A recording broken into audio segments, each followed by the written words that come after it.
नमस्कार बच्चों, आज हम बीए थर्ड ईयर के लास्ट वीडियो में जो चल रहे थे अपने कवि नागार्जुन जी की एक अन्य कविता तुम किशोर तुम तरुण के बारे में पढ़ेंगे। जैसे कि आपको पता है, नागार्जुन जी ने अपनी जो रचनाएं लिखनी शुरू की और उनका जो जीवन काल है वो स्वतंत्रता प्राप्ति के जस्ट बाद का है। उसी समय उन्होंने काव्य रचना लिखनी शुरू की। उस समय चारों तरफ समाज की जो दुर्दशा थी, जो अंग्रेजों के होने पर बुरा हाल हुआ था, उस स्थिति को सुधरने में बहुत समय लगने वाला था। तो उस जो विकट परिस्थिति और स्थिति थी उसको ध्यान में रखते हुए उन्होंने अपनी कविताओं में युवा और तरुण को संबोधित किया है। उन्होंने इस कविता में युवा वर्ग को संबोधित करते हुए कहा है कि तुम्हारी जिम्मेदारी है कि तुम इस देश में नव निर्माण करो, इस देश को समझो और जो पुरानी पीढ़ी जो अपने जिस प्रकार कोई पेड़ है वो अपने पुराने पत्तों को झड़ने देगा या उसके पुराने पत्ते जब झड़ जाएंगे तभी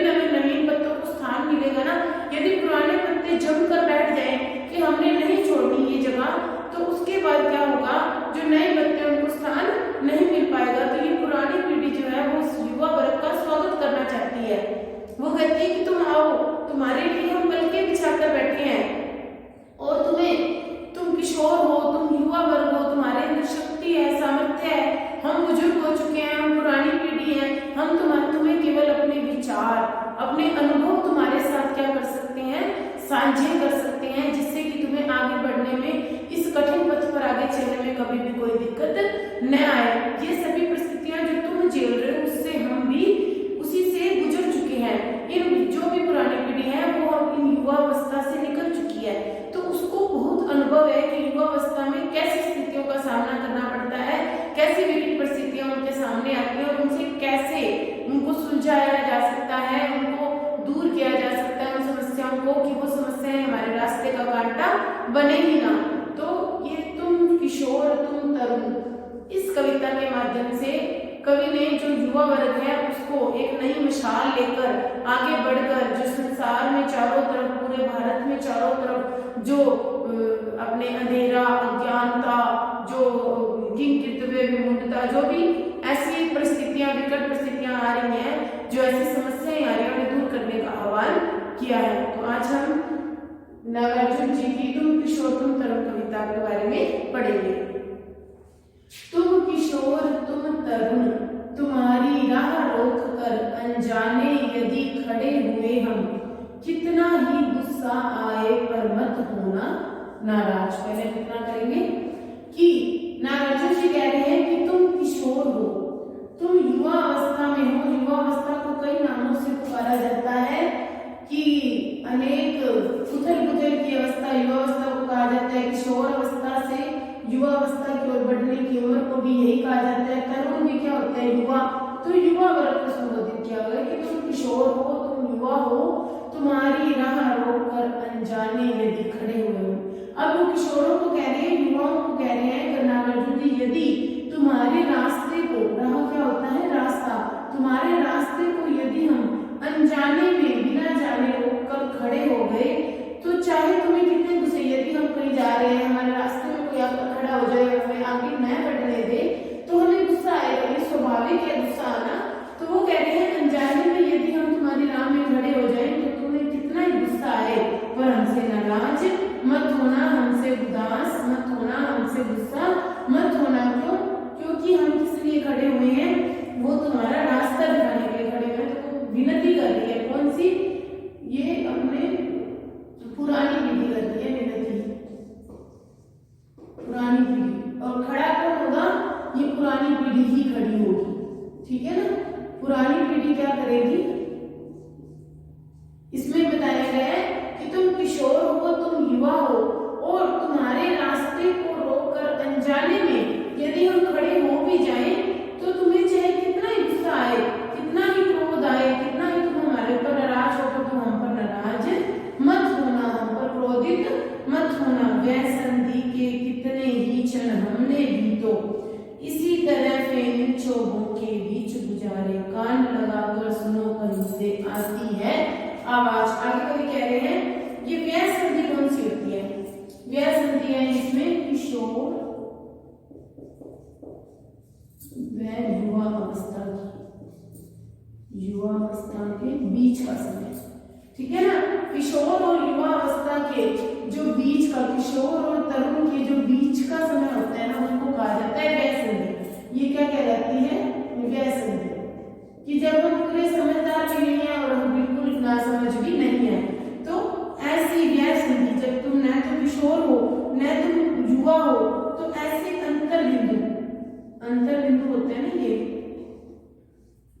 ऐसे अंतर बिंदु के क्षण पर कितने ही क्षण हमने भी तो इसी तरह फैले क्षोभों के बीच गुजारे। जैसे कि तुम अभी युवा वर्ग को संबोधित करकर नागार्जुन कह रहे हैं कि जैसे कि तुम इस समय ना तो अभी पूर्ण रूप से युवा हुए हो, ना ही पूर्ण रूप से भी किशोर रहे हो, तो ऐसी व्यय संधि, ऐसे अंतर बिंदु के समय में ऐसे कितने ही क्षण हमने भी, बहुत कितने ही क्षण ऐसे बिताए हैं जब हम अनेक प्रकार के फैले क्षोभे क्या होती है, अनेक प्रकार की विकट परिस्थितियों के बीच हमने गुजारे, जब हमारे मन की नहीं होती ऐसी कई परिस्थितियां आई और ऐसे क्षोभों के बीच, ऐसे दुख के बीच हमने भी ऐसे कई समय गुजारे हैं।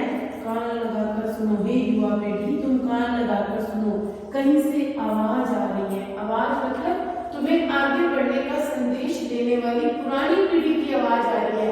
वो तुम्हें रास्ता दिखाने चाहती है, क्योंकि जो फैली क्षोभे तुम गुजार रहे हो, ऐसे फैली क्षोभों के बीच हमने भी अपना समय गुजारा है।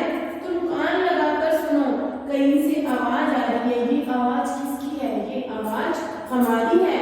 भले ही विद्रोही हो, क्या है ना, युवावस्था संघर्ष की अवस्था होती है, तो इस समय में हम जानते हैं कि तुम विद्रोही हो जाते हो। हर युवा विद्रोही हो जाता है जब उसके मन की नहीं होती, तो वो क्या करने लग जाता है? विद्रोह करने लग जाता है।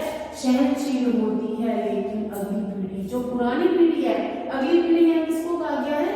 वही पुरानी पीढ़ी, उनके बुजुर्ग। तो पुरानी पीढ़ी क्या होती है? उसमें सहनशीलता होती है। तुम भले ही हर छोटी छोटी बात पर विद्रोह करने लग जाते हो, लेकिन जो पुरानी पीढ़ी है वह सहनशील होती है, उसमें सहन करने की शक्ति अधिक होती है।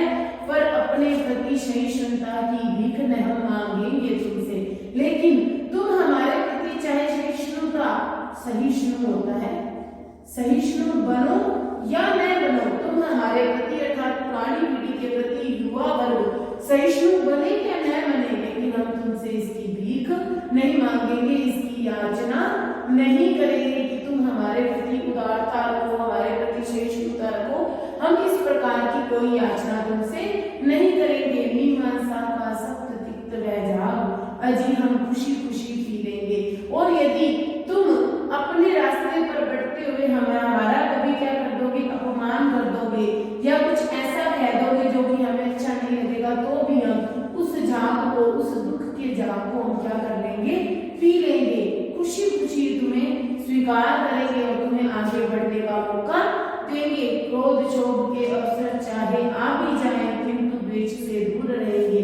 अनेक बार ऐसा समय आता है कि अनेक बार क्रोध भी आता है, दुख भी होता है, अनेक बार ऐसा गुस्सा भी आता है, लेकिन ऐसे अवसर कितने भी क्यों ना आ जाए, किंतु हम क्या करेंगे? हम द्वेष से, हम झगड़े से, लड़ाई से क्या करेंगे? दूर रहेंगे। लड़ाई में झगड़े से हम क्या करेंगे? दूर रहेंगे। फिर से सुने पूरे पहले को कि तुम किशोर हो, तुम तरुण हो, तुम युवा वर्ग हो, तुम्हारी राह रोककर यदि अनजाने में तुम्हारा रास्ता रोककर हम खड़े हो भी जाए, अर्थात पुरानी पीढ़ी खड़ी हो भी जाए, तो साधारण सी बात है, कोई भी युवा के रास्ते में यदि कोई पुरानी पीढ़ी आती है तो उसे गुस्सा आता है, लेकिन तुम्हें चाहे कितना भी गुस्सा आए, परंतु तुम हमसे क्या मत होना? नाराज मत होना। व्यय संधि, तरुण और किशोर के बीच की जो अवस्था होती है उसे व्यय संधि कहा गया है। तो ऐसे व्यय संधि के क्षण हमारे सामने भी अनेक आए, इसी तरह हमने भी अनेक दुख और अनेक विकट परिस्थितियों के बीच अपना समय गुजारा, लेकिन फिर भी हमने अपनी सहन शक्ति नहीं छोड़ी।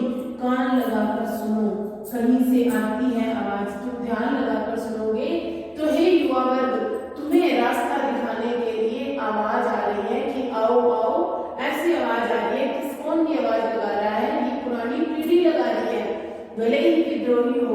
हम जानते हैं कि युवा पीढ़ी क्या होती है? छोटी छोटी बात पर क्रोधित हो जाती है, विद्रोह पर उतर आती है, सहनशील होती है, लेकिन जो पुरानी पीढ़ी होती है उसमें सहन शक्ति बहुत अधिक होती है। पर अपने प्रति सहिष्णुता की भीख न हम मांगेंगे। अपने प्रति अच्छा बनने की, उदारता की, सहिष्णुता की भीख या याचना हम नहीं करेंगे। हम ऐसी उम्मीद तुमसे नहीं करेंगे कि तुम हमसे ऐसी भीख मांगो। तुम हमसे सहिष्णुता रखो या उदारता रखो। मीन मानसा का सप्त तिक्त वैजा अजी हम खुशी खुशी पी लेंगे। यदि अपने रास्ते पर बढ़ते हुए तुम हमारे प्रति कुछ जहरीले शब्दों को बोल भी दोगे, कुछ गलत क्रोधित हो भी जाओगे, तो हम तुम्हें आगे बढ़ता देखकर उस विकट जो अपमान है उसको भी खुशी खुशी पी लेंगे। क्रोध क्षोभ के अवसर चाहे आप, ऐसे अनेक बार ऐसे अवसर आते हैं जब हमें क्रोध भी आता है, क्षोभ भी होता है, लेकिन हम कभी भी द्वेष नहीं करेंगे। हम इस द्वेष से, इस लड़ाई झगड़े से सदा दूर रहेंगे। अगला मेरा देखिए, तुम किशोर तुम तरुण तुम्हारी अगवानी में उलझ रहे हम राजपथों की काई फिसलन खोद रहे जहरीली घासें, पगडंडियां निकाल रहे हैं, घूसित कर रखी हैं हमने ये निर्मल निश्चस्तियां। आओ आगे आओ, अपना दाय भाग लो, अपने सपनों को पूरा करने की खातिर, तुम्हें नहीं तो और किसे हम देखें बोलो। तो अब इस पैराग्राफ में, इस पद्य में जो नागार्जुन जी हैं वो बता रहे हैं कि जो पुरानी पीढ़ी है वो नई पीढ़ी का क्या कर रही है, स्वागत कर रही है, और उनके रास्ते में जितनी भी विकट परिस्थितियां आती हैं उनको साफ कर रही है। उनके रास्ते की अनेक जो विषमता है, वैचारिक विभेदता है, जो अनेक प्रकार के दुख हैं, उन सबको दूर करने का प्रयास कर रही है। तो इस पैराग्राफ में कवि कह रहे हैं कि तुम किशोर हो, तुम तरुण हो, अर्थात तुम युवा वर्ग हो, तुम्हारी अगवानी में, अगवानी मतलब स्वागत, तुम्हारे स्वागत में हम क्या कर रहे हैं, राजपथों की काई फिसलन रच रही है। कि जिस प्रकार किसी रास्ते पर यदि हम चलना चाहते हैं, उसके रास्ते पर काई जमी पड़ी है तो उस पर कोई फिसल ना जाए तो उसे साफ किया जाता है, ठीक उसी तरह विचारों की विविधता का जो संकीर्ण मानसिकता रूपी जो काई फैली पड़ी है चारों तरफ, उसको हम साफ कर रहे हैं कि ताकि तुम अच्छे से आगे बढ़ पाओ। खोद रहे जहरीली घासें, जिस प्रकार किसी फसल के पकने पर उसके अंदर कोई प्रकार की घासें उग जाती हैं तो उसे छोड़ना पड़ता है, और डंडियां बनानी पड़ती हैं पानी लगाने के लिए। ठीक इसी तरह से इस प्रकार के जो पुरानी पीढ़ी है वो नई पीढ़ी के लिए रास्ते साफ कर रही है, और उस रास्ते में जहरीली घास रूपी जो विषाक्त पुरानी मान्यताएं हैं, जो विषाक्त वैचारिक विभेदता है, जो मतभेद है, जो विषमताएं हैं, उनको क्या कर रही है, दूर कर रही है, और कुछ अच्छी जो बातें हैं जो उनका आगे बढ़ने को प्रेरित करेंगी, उनको गुंफित कर रहे हैं, उनको जोड़ रहे हैं, उनको इकट्ठा कर रहे हैं, उनको गूंथ रहे हैं, गुंफित करना, गूंथ रहे हैं। अच्छी कलियों रूपी जो अच्छी उदारता, सहिष्णुता, आगे बढ़ने के लिए जोश, उत्साह, उन सबको क्या कर रहे हैं, गूंथ रहे हैं। ये निर्मल निश्चल प्रशस्तियां, आओ आगे आओ, अपना दाय भाग लो। हमने अर्थात पुरानी पीढ़ी ने निर्मल, स्वच्छ और स्वाभाविक रूप से सुंदर जो अनेक यशस्वी प्रशस्तियां हैं उनको समेट कर रखा है आने वाली युवा पीढ़ी के लिए। इसलिए आओ हे युवा पीढ़ी, आओ किसको कहा गया है, युवा पीढ़ी को, हे युवा पीढ़ी इसलिए तुम आओ, आगे आओ, और अपना जो तुम्हारा दाएं भाग मतलब अपने हिस्से का भाग हमसे ले लो। अर्थात हम जो इतने दिन तक तुम्हारे लिए जो अनेक प्रकार की हमने संपत्ति जोड़ रखी थी, जो अनेक प्रकार के अच्छे विचारों रूपी जो संपत्ति जोड़ रखी थी, उसे अब तुम अपने आप स्वीकार करो, और अपने हिस्से के वो संस्कार और वो सब जो अपने विचारों की जो संपत्ति है उनको आप हमसे ले लो। अपने सपनों को पूरा, इसीलिए हे युवा वर्ग तुम अपने सपनों को, अपने मंजिल को पाने के लिए जो तुम सपन देख रहे हो उसे पूरा करने के खातिर, तुम्हें नहीं तो और किसे हम देखे बोले, उसे पूरा करने के खातिर आगे बढ़ो। तुम्हें नहीं तो हे युवा पीढ़ी, यदि हम तुम्हें नहीं देखेंगे तो और किसे देखेंगे, यदि हम तुम्हें नहीं बोलेंगे, तुमसे इस बारे में नहीं पूछेंगे कहेंगे तो और किसे पूछेंगे। फिर से देखते हैं, हे किशोर हे तरुण तुम्हारी अगवानी में, तुम्हारे स्वागत में हम राजपथों की काई फिसलन जो अनेक प्रकार की वैचारिक संकीर्णता फैली हुई है उसे हम दूर कर रहे हैं, और तुम्हारे रास्ते में जो भी विषमताएं रूपी जहरीली गांसे हैं उसे भी हम खोद रहे हैं। पगडंडियों रूपी स्वच्छ रास्ता हम निकाल रहे हैं। अनेक जो अच्छी उदारता, अच्छे जो विचार हैं, अच्छी जो तुम्हारा जोश उत्साह है उसे हम इकट्ठा कर गूंथ रहे हैं, और ये स्वच्छ और निश्चल जो यशस्वी प्रशस्तियां हैं उसे हम तुम्हारे लिए समेट कर रख रहे हैं। इसलिए युवा पीढ़ी आओ, आगे आओ, अपने हिस्से के विचार, अपने हिस्से के संस्कार हमसे ले लो, और इस प्रकार अपने सपनों को पूरा कर लो। और तुम्हें अपने सपनों को पूरा करने के खातिर आगे बढ़ना होगा। तुम्हें नहीं तो, यदि हम ये युवा पीढ़ी तुम्हें नहीं ये बात कहेंगे तो हम किसे देखेंगे? तुम्हें नहीं बोलेंगे तो किसे बोलेंगे? अगला पैराग्राफ करेंगे। निविड़ अविद्या से मन मूर्छित, तन जर्जर है भूख प्यास से, व्यक्ति दुख दैन्य ग्रस्त है, दुविधा में समुदाय पस्त है, लो मशाल अब घर को आलोकित कर दो, सेतु बनो प्रज्ञा प्रतन के मध्य, शांति को सर्व मंगला हो जाने दो, खुश होंगे हम इन निर्बल बाहों का यदि उपहास तुम्हारा क्षणिक मनोरंजन करता हो, खुश होंगे हम। इस पैराग्राफ में कवि कह रहे हैं कि अब तुम्हें हमने सब कुछ सौंप दिया है, अब तुम इस जैसे भारत देश में चारों तरफ अनेक प्रकार की संकीर्णताएं फैली हुई हैं, अविद्या है, बिना ज्ञान से रहित है, लोगों के मन मरे पड़े हैं, और सब तरफ भूख प्यास गरीबी कमजोरी है, तो उसमें तुम क्या करो? एक मशाल का दीपक जलाओ, ज्ञान का दीपक जलाओ, इस पूरे संसार को क्या कर दो? आलोकित कर दो। उसका वर्णन किया गया है निविड़ अविद्या अंधकार, अज्ञान रूपी अंधकार, अज्ञान रूपी अंधकार, निविड़ हो गया अंधकार, अविद्या अज्ञान, मन मूर्छित।